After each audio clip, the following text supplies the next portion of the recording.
the morning's young. And there's a lifeline slipping as the record plays. As I open the flies in my mouth, I believe to stay. And when you stay, I'll just linger years away, shine like a morning, sing in the sun.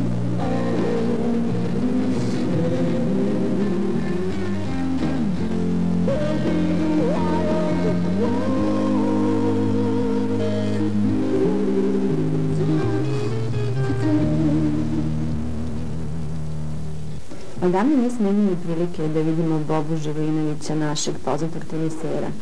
Pitali smo se gde je i uopšte šta se sa njim događa, pa evo prilike da sada to čujemo. Pa svi kada su čuli da dolazim da razgovaram sa vama su bili oduševljeni, moram da kažem, i pitali su se vama zbog čega vas nije bilo u poslednje vreme. Ako možda prvo da počnemo da se ne pesiramo i da ćemo imati jednu malu dužu emisiju, pa da ne predamo da krenu možda na tim. Važno, okej. Ja sam prekinuo se bavim tenisom 92. godine na Davis Cup reprezentaciji Australije, gde sam se bukvalno na tom prvom meču i povredio, gde sam teško povredio ključne i jedan period tretmana, onda ponovo nekog vraćanja na teniske terene, pa opet povreda, pa mislim to je sve trajalo u nekih zadnjih par 2,5 godine, skoro 3 godine i onda sam na kraju ipak morao da ustanem i da dignem ruke od tenisa. Nažalost, jer mislim da sam vrlo rano prestao se bavim profesionalnim sportom. Pa to se zvuči meni kao što glumci kažu da im je najveća kazna da ne mogu da igraju i novinari isto kad pogledate kad treba da kazne, oni ih suspenduju, ne daju im da rade. Znači sa teniserima dođe slično nekako. Pa izgleda, u početku te povrede, pošto sam dosta putovao, ta povreda mi nekako došla kao neka vrsta jednog. Međutim, posle toga, kako su dani prolazili, sve više mi nedostaje tenis. Čak i ta neka putovanja, ljudi, prijatelja koje sam imao svuda po svetu, to mi najviše nedostajalo. I mislim sad ovaj posao koji trenutno radim, mislim ne može nikada se uporedi sa bavljenjem sportom. I moje neko razmišljanje i uvijek neki savjet za sportiste da pokušaju što mogu duže da se bave sportom. Mislim da je sport nešto najlepše, nešto što je zdravo. Znate uvijek kad se radi kao da dođeš uvijek da sad nešto jedno sasvim se sad drugi, pa jedna kafa, pa druga kafa. Pa sedite neko zatvoreno postoji gdje se puši i sve ono ostaje. Vrlo nezdrav život je život nekog biznismena u odnosu na sport. Ali opet kad pogledamo, uglavnom sportisti završavaju kao biznismeni, to nekako dođe prirodan nastavak. Pa ne znam, kod nas kakav je slučaj što se toga tiče, ne bi možemo to odlazim. Jeste, ima dosta tih nekih sportista koji su uradili kao poslovni ljudi, međutim, ima dosta sportista koji se nisu našli. I ima dosta sportista koji traže sebe i koji pokušavaju da nađu, osim onoga što su se bavili, da nađu sebe nekim drugim delatnostima. To je dosta vrlo je teško naći sebe.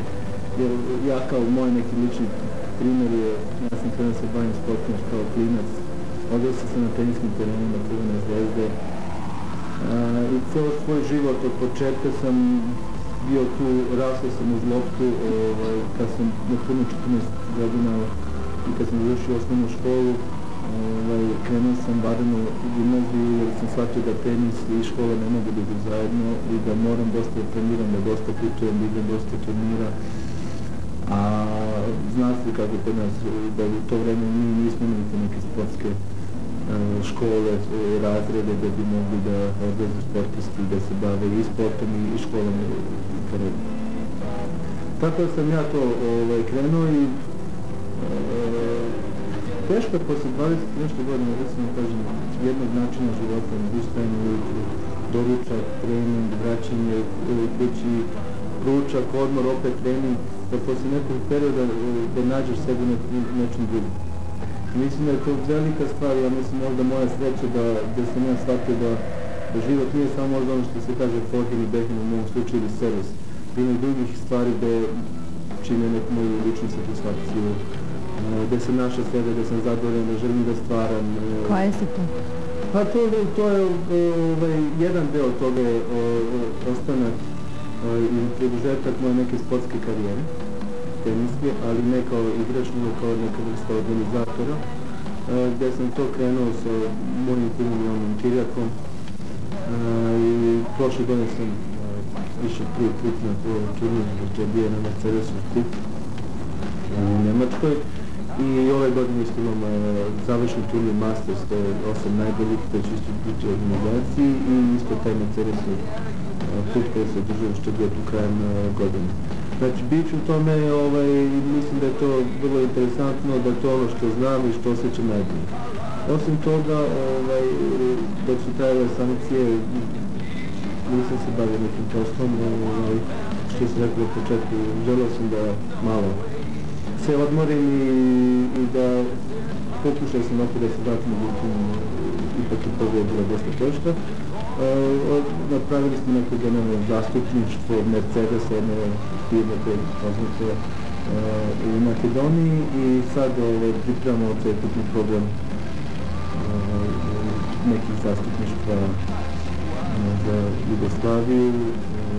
U pregovorima smo da se završimo sa Mercedesom da uđemo generalno zastupništvo zajedno u Jugoslaviji, to će znati za par dana. Onda sam ja uz neke moje sportske kontakte, jer tenis me dosta što se toga pružio, uzeo sam još neka zastupništva, kao piće, na primjer, što je Red Bull i još neke druge vrste. Onda smo nekom posebno otvaranje zajedničke jedne banke, Jugoslovensko-Rumunske, naše Beo banke i Jon Kirjak komercijalne banke u Bukureštu. I to je jedna vrsta pripreme nekog plana, programa koji bi trebao da bude ovdje u Jugoslaviji. Što će reći dobro se snalazite u biznisu? Pa jeste, to mislim, sve što sam napravio u životu i sve što pokušam i želim da uradim, ipak budem tenis.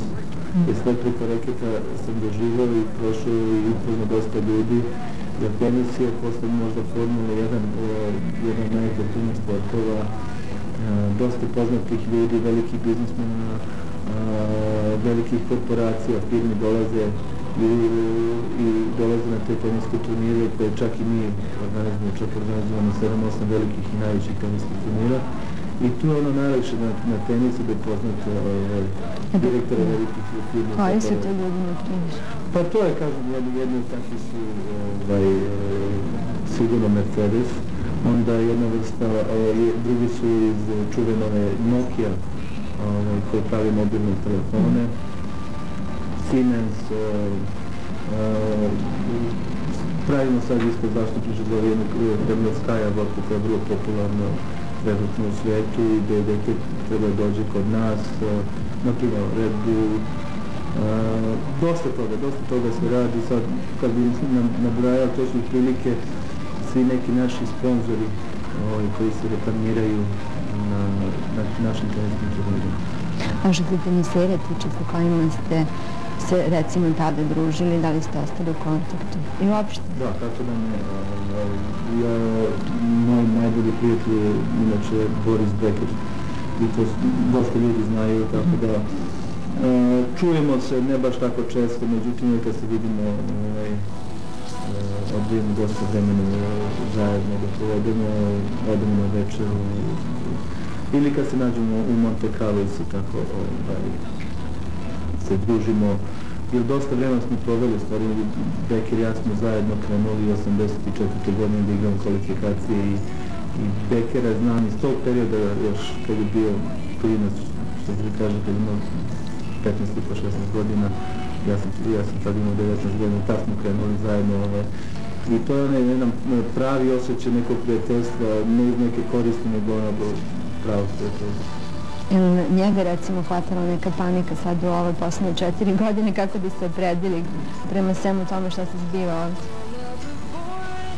Pa jeste, ali ima jedna vrlo interesantna stvar, a to je da volim malo da se vratim na neki odnos koji smo imali Beker i ja, mislim da je vrlo to interesantno da se čuje. Radi se da smo 84. kad sam pričao da smo krenuli da igramo kvalifikaciju zajedno.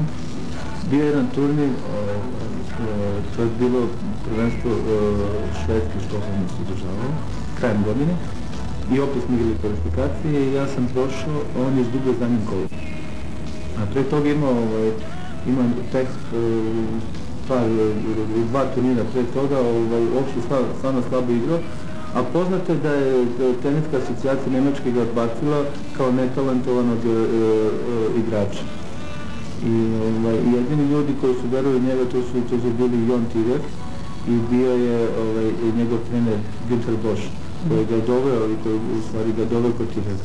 I ja koji sam bio tu kao njegov prijatelj. I posle tog završetka meča, to je vrlo interesantno, sedeli smo u slačionici i ja sam super dan trebao da igram glavno turniru, on je trebao da ide kući. I poznato je to da teniseri vole da lome reket, on je sve rekete svoje polomio, malo ne počeo da plače, rekao da neće više da se bavi tenisom. Što bilo sam nešto super. Ono, znači, ko sam ja rekao da je stvarno besmisleno to nešto i da treba da nastavi dalje, ali vrlo je bio ozbiljno govorio, jer to šta je, kad izgubite malo poverenje u sebe, kad imate oko sebe ljude koji pričaju, koji govore da niste talenat i da ne treba se baviti tim sportom i kad neki rezultati ne dolaze, koji bi treba da dolaze, onda počinjete i sami da verujete da li je možda to istina.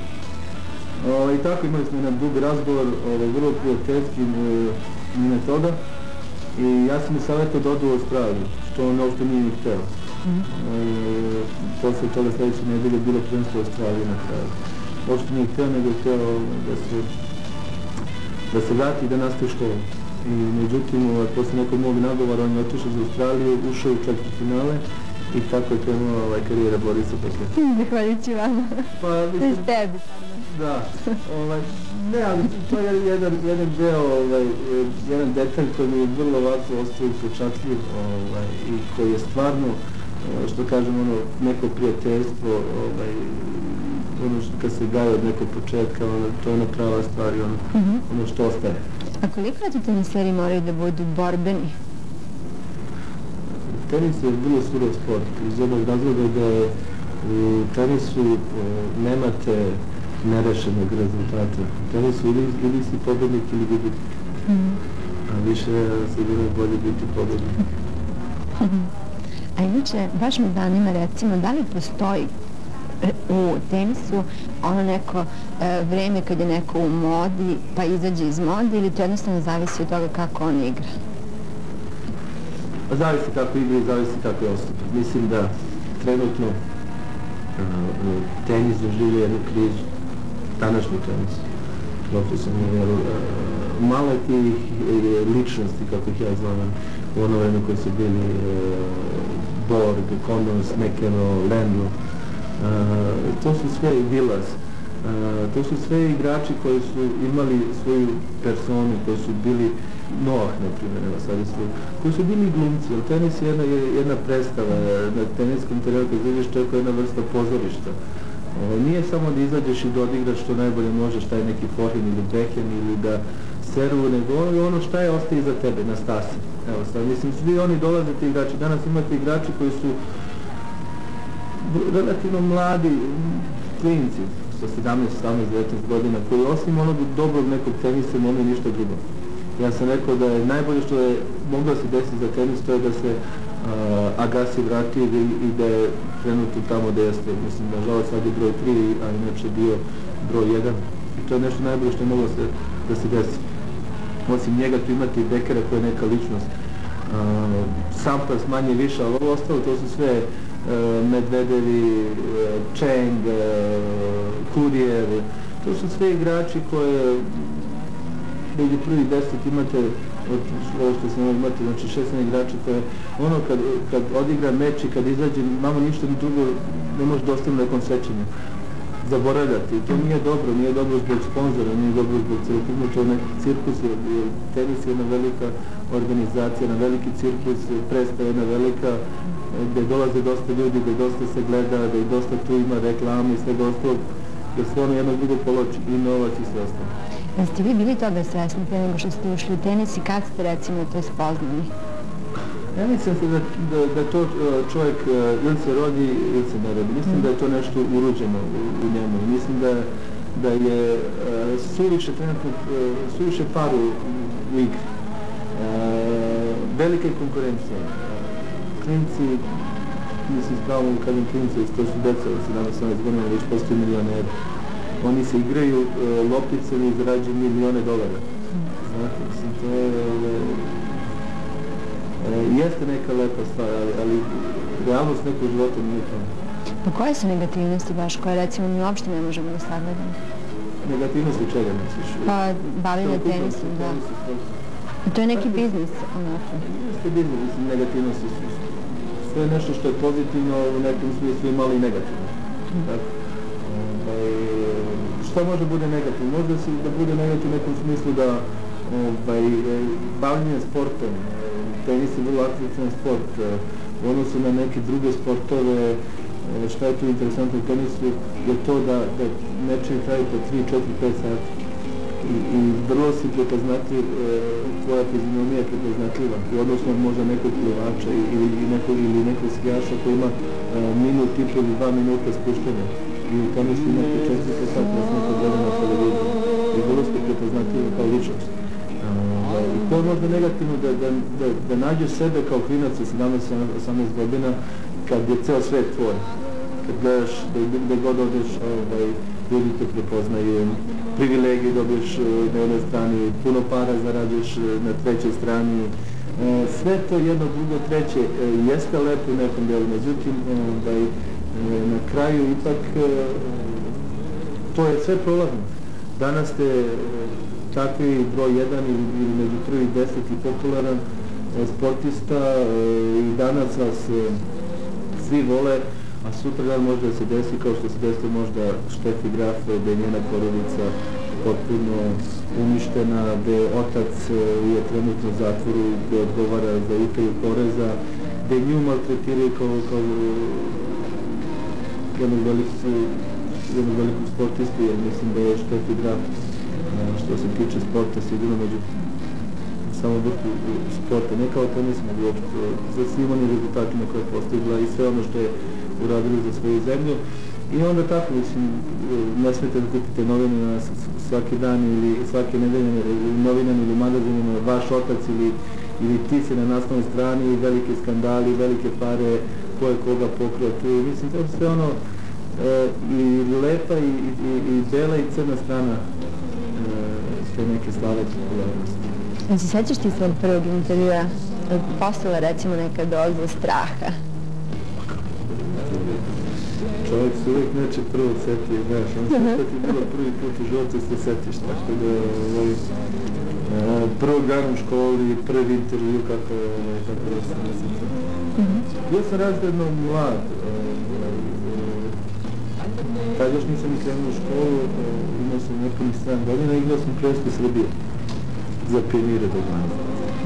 I to sećam da danas u našoj igru. Ali to je bio intervju za novine. Tad sam izašao prvi put moja neka nova slika koju danas čuvam za pekar gdje sam zauzeo drugo mjesto u Srbiji do 12 godina na prvenstvnom turniru. Znači nisam imao nepuni 7 godina, bio sam tako mali, pekar je maltene skoro bio veći od mene. A što se tiče ovako nekog intervjua, kako da ne, interesantno je bilo dalje isto to, posle toga ne znam kako dana koje godina bilo intervjua i bilo je za radi. Sad mi je ono bila mi je frka od one trake koje se okreće. Jer uvijek sam, ne znam šta, znaš, kako ću, šta, gledam onu traku, gledam sebe, znaš, traka se okreće, da li ja treba ono da pričam.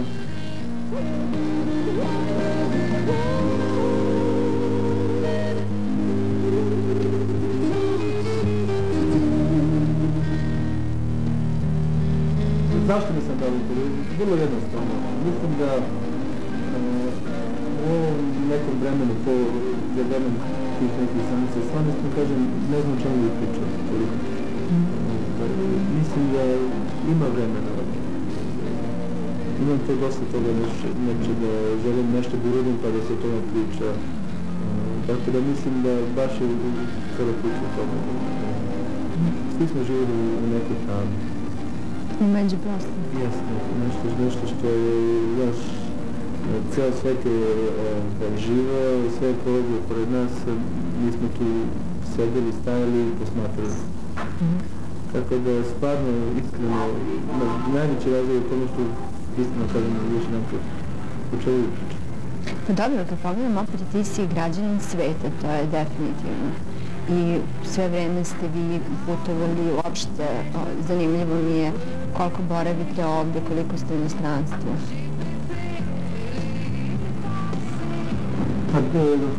U zadnjih godinu i po dana sam dosta putovao. Znači, sad ću više provjeti vremena u Jugoslaviji, ali što si rekla, ja od svoje 14. sezone putovao sve. To sam putovao u početku sam, sa familijom i tako. Da jednom kad uđe ta neko putovanje i sve ono ostalo poslovi, kad uđe ti će se dođe u krv, onda vrlo teško je, ja ne mogu se nam zamislim da ceo sad svoj neki život provedem u jednom gradu, u jednom mjestu. Ja ne mogu, mislim, dosta se vezano isto poslovima na polju i ovdje u Jugoslaviji, tako da jeste to interesantno i jeste lepo putovati, ali iskreno ti kažem, samo do jedne granice, kad to postane profesija i obaveza, onda je to nešto što najgore nećeš. Lepo je putovati, odlaziti na neke lepe odmore godišnje i sve ono ostalo, vidjeti neke lepe resorte, kako se kaže čovjek od nas, neka mjesta gdje je trenutno da pričamo sad, bili smo na Phuketu.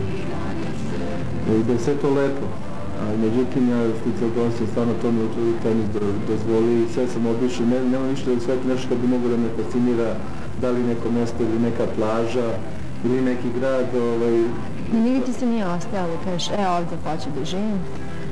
A nigdje mi se nije ostalo ono kažem, da, tu ću živjeti 100 sata do kraja. Ipak ja sam od u svom gradu, ipak je Beograd, takav je moj grad i ja ga najviše volim. Imam mjesta sigurno, Australija mi se sviđa, Florida da sam imao kuću 10 godina, Monte Carlo. To su sve mjesta, ali to su mjesta gdje bi mogu da provedem godišnje par mjeseci, ali ne ono, ipak ovo mi je baza, odavde sam počeo i se moram i dosta. Kad si rekao sam Monte Carlo, ko si ti se usidio Monte Carlo? Pa ima dosta, ima od ovih nekih poznatih Madonna u mojoj zgradi, onda je bio Bjorn Borg, onda još Karolina od Monaka istinu svoj apartman. Monte Carlo je bilo jedno malo mjesto, ima puno poznatih ljudi, poznatih sportista, glumaca. Tako da je to jedna mala ulica, malo na obali. Tako smo svi tu, ima jedan let noćni klub koji se zove Jimmy's, gdje svi odlazimo tamo kad smo, gdje se svi tu viđamo. Ovako, lepo je, ali isto ti kažem za samo 7 dana. Da, a što se tiče recimo sad Monte Carlo, zna se kockarski grad, koliko si ti spremno? Da. Ja sam samo jedan puta bio. Za 10 godina. Pa mislim i to jedan put sam otišao jer je Drenak kada dodamo, inače ne znam, samo sam jedan puta bio. A koliko si ovako u životu spreman da reskiraš uopšte? Uvijek, ja. Što se kaže na engleskom, no guts, no glory. Čovjek mora da rizikuje i ne treba biti kocka. Ali ja mislim da ako malo rizikuješ u nečemu, ako reskiraš i Bog će ti dati. I dosta puta mi se to i desilo, kažem. Tako da je to vrlo i verujem u to. Pa pošto pominješ Brenu, kako ste se vi upoznali? To je sigurno poznato nekima, ja bih hvala da čujemo. Još jedan puta. Da. Pa Ima, mi smo se prvi put zvanično upoznali na njenoj premijeri filmu, ali to je počelo još pre toga, 2 mjeseca pre toga, gdje sam ja igrao jednu egzibiciju ovdje u Beogradu u Humanitarne svrhe sa Borisom Bekerom na Zvezdanom stadionu. I pošto je bilo tu dosta nekih organizacijnih problema i svega ostalog, za Raku Đokića, inače Dreninog menadžera, sam čuo da je u to vreme bio najbolji. Meni je žao što Raka nije tu egzibiciju organizovala, mada egzibicija uspela, mislim da uvijek može bolje. I to mi je bio jedan predlog, bio ideja da ga upoznam i da porazgovaram sa njim u vezi te organizacije. I onda je me Raka pozvao, žalno bilo nije imao vremena u to vreme, jer ima dosta organizacija kod Breninog filma, tad je baš išao Brenin film, ali mislim, on je zamolio i dao mi je kartu da dođem na premijeru filma, gdje sam bio vrlo ovako oduševljen i zadovoljan i tako smo se upoznali na toj premijeri i od tog trenutka smo što ga zbivao na prvi pogled. I ostala ljubavna. Na sve ostale poglede. Jeste, onda smo se tako viđali, ja u to vreme isto bio vrlo popularan i aktivan sportista, ona kao što se znam pevačica i ona snimala taj film. Bilo je vrlo teško da smo želeli da niko sazna za tu neku našu vezu, da misli sad da se kriješ po Jugoslaviji, takve dve ličnosti, bilo nam je vrlo teško da ti ne pričam sve šta smo sve morali da doživljavamo, praćenje kolima i svega ostalog. Onda sam je otišao za Ameriku, ona je došla u decembru, imala jedan novogodišnji koncert imala u Čikagu i onda smo sljedeći put kad se spakali otišli zajedno za Australiju i onda su to novine krenule. Cela priča oko nama i sve ostalo. Pa koliko je naporno uopšte imati privatan život i to pogotovo što ste vas dvoje tako oboje poznati, a da ne stave ljudi svoj nos u to? Sad smo se navikli, dosta je bilo teško u početku. Dosta je bilo teško, međutim ne može to niko da sakrije. Mislim da mi, da kažu ljudi, mi imamo pravo na privatan život. I jeste to istina i nije. Ipak mi živimo od tih ljudi. Svi ti poznati kada ne dam ja neki svoj privatni život. Pa ne, imaš pravo, mislim, svuda je sve to ta žuta štampa. Još u odnosu na neku našu, još smo mi fini u odnosu, na primjer, za Englezi ili Amerikanci, gdje stvarno idu iz jedne krajnosti, gdje mislim, da još nismo toliko fini. Ako netko nešto napiše, gledam kakve urede da je, mislim, da on ne pričam, sigurno čitaš i strane neke novine, časopise, žutu štampu i onda vidiš šta sve čovjeku može padne na pamet. Tako da je to sve normalno. I iskreno smatram da svi ti poznati i popularni ljudi moraju da nose teret slave. Jer ako ne mogu da nose teret slave, onda nisu jaki dovoljno kao ličnost da budu to što jesu. Mora se piše, mislim, i toliko puta su pisali o nama da se razvedimo i to sve, to je jedan deo života koji moraš tako da uzmeš. Jeste da nije prijatno da se čuje to, ali Bože moj, ima ljudi koji nas voli, ima ljudi koji nas baš nešto ne vole puno.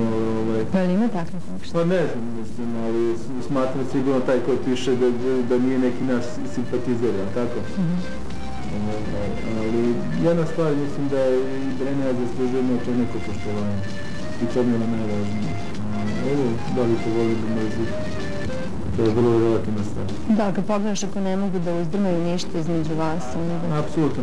Ma ne, mislim, nema šanse da uzdrmaju, mislim, o tome ne govorimo, ali meni je samo jedna stvar, jedna stvar mi je žao, da ljudi koji kupuju te novine, da možda nemaju neko mišljenje i da ne možda neko pravo mišljenje o nama. A ovo ostalo, mislim, vreme će sve pokazati, tako? Da, pa mišljenje koje je od tebi, recimo, meni bilo dostupno sada, to je da si ti uvijek bio šmeker, faca, uvijek si znao kako da i s jedne strane spojiš taj posao, što će reći trebalo je raditi, a opet i da se zabaviš i sve ostalo. Dobro, što sam ja odrastao na, što se kaže, na beogradskom naselju. I ne znam, ja sam to gledao život možda malo drugačije od nekih drugih sportista i možda sam zato bio i prepoznatljiv odlično na neke druge sportiste, a to je da jeste priznao da sam volao neki život.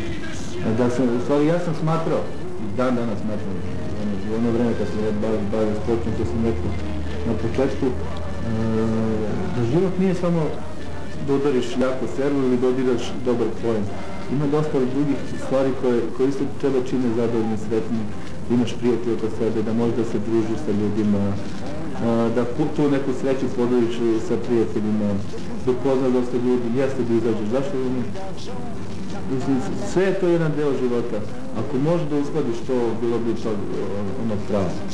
A mislim da iskreno ti kažem, verujem u to, ko god ljudi pričali, Bog ti da ne nastane izmjena toga. Uvijek postoji neka ta životna vaga koja meri to sve i koja ne dozvoljava baš svoj život da imaš. Možda ti kažem izmjena što te prega, možda sam se i bojao toga. Ne znam kakav je bio, bio sam broj 1 u Bibliji jedno vreme, bio sam u samom vrhu i tenisa, dva put sam igrao Grand Slam u polufinalu, jedne godine sam čak imao veliku šansu da uđem u finale Wimbledona, da dobijem finale protiv Bekera, izgubio sam nesrećan protiv Lemla, ali posle svega ostalog bio sam prepoznatljiv po tom svom nekom imidžu, nekom ponašanju koje sam imao na teniskom terenu i van tenisa. Mislim da to je ono pravo. Sad, ima različitih ljudi. Dobro, s koje strane recimo ti misliš da ti je uzeto nešto? Ne mislim da mi je uzeto, jedino možda sam mogao, i to mi je jedna velika želja koja nije neostvarena, bila da osvojim neki Grand Slam turnir, to je Gali Pariz, Wimbledon. Pariz malo teže, to je našljači, to sam puno trči, ali ja prije Wimbledon da osvojim Wimbledon, jer sam bio stvarno blizu osvajanja Grand Slama, osvojio sam ga dugo, ali u singlu ipak sam dva puta bio to u finalu, ali malo je to valilo da uđem u finale. Kad se već u finalu, to je samo jedan meč, nikad se ne zna ko je pobednik. Šanse su 50-50. Tako da mi jedino to žao, i žao mi je, jer ipak ja sam povukao celokupnu neku našu dejsku reprezentaciju. Mi smo osvojili u Dizelu svake godine se održava svetskog prvenstva World Team Cup. To je turnir pre Wimbledona, pre Roland Garrosa. I tu igraju nacije, 8 najboljih nacija igraju. I prve godine nastupa naše reprezentacije Jugoslavije, mi smo osvojili taj turnir, gde su igrali svi Amerikanci, Šveđani, Nemci, u najjačem sastavu, Australija isto bila. I sledeće godine smo izgubili u finalu